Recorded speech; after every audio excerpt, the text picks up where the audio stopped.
अस्सलाम वालेकुम, कैसे हैं आप सब लोग। उम्मीद है कि बिल्कुल खैरियत से होंगे। आप सबको जो है वो साल नौ की बहुत बहुत मुबारकबाद।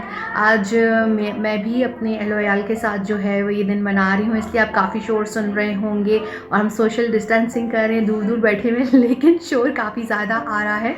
और मैं आप सबसे ये कहूँगी कि अगर हम सब 2020 को गुजार सकते हैं तो मेरा ख्याल में हम सब दुनिया की किसी भी जंग में जो है वो लड़ सकते हैं और पूरा उतर सकते हैं और सुरखरू हो सकते हैं। तो हम सबको अल्लाह का बहुत शुक्र अदा करना चाहिए अगर अल्लाह ताला ने हमें वबा के दौरान जो है वो महफूज रखा, हमें माशी तौर पर जो है वो खुशहाल रखा, इसके साथ हमें सेहतमंद रखा, हमारे प्यारों को महफूज रखा। तो इस पर हमें अल्लाह ताला का बहुत शुक्र अदा करना चाहिए कि अल्लाह ताला ने हम पे वबा के दौरान भी जो है वो करम किया। जब वबाएँ या अज़ाब आते हैं तो उस वक्त की कोशिश करनी चाहिए कि इंसान अपनी जो है वो ज़्यादा जो है अल्लाह की तरफ जो है वो रुजू करे और अल्लाह से तौबा इस्तग़फ़ार करे और माफ़ी मांगे और सबको इज्तिमाई माफ़ी मांगनी चाहिए ताकि ये जो वबा है हम पे जल्द से जल्द जो है वो ख़त्म हो जाए।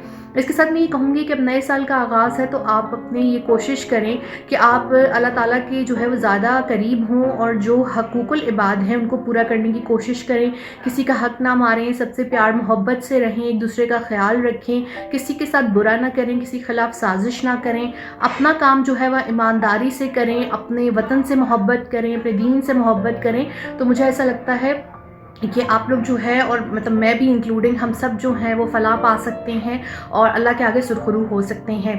कल पहले सुपारी के इख्तिताम पे मैंने एक बहुत खूबसूरत टर्म पढ़ी और जो था अल्लाह का रंग। तो मैं ये कहूँगी कि अल्लाह का रंग अगर हम सब पे चढ़ जाए तो क्या ही बात है और हम सब जो हैं वो दुनिया में भी सुरखरू हो जाएंगे और आखिरत में भी सुरखरू हो जाएंगे। और इसके साथ साथ जो वतन की मोहब्बत है वो भी खून में है।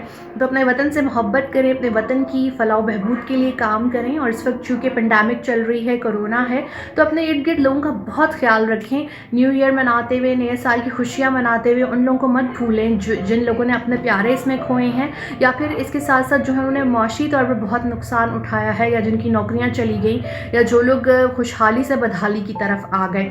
हम सब ने 2020 में बहुत से दुख और तकलीफ़ें, रंजिशें, तन्हाई, गम देखे हैं, लेकिन उम्मीद रखते हैं कि 2021 जो है वो हम सब के लिए बहुत ज़्यादा जो है वो खुशियाँ लेकर आएगा और हम सब लोग जो हैं इसमें बहुत खुश रहेंगे। और वही बात कि उम्मीद पर दुनिया कायम है। तो मैं ये कहूँगी कि आप सब अपना ख्याल रखें और खुश रहें और जमीला सिद्दीक़ को इजाज़त दीजिए और साल आपको नया बहुत बहुत मुबारक हो। Happy new year. अपना सबका ख्याल रखिए। अल्लाह हाफ़िज़।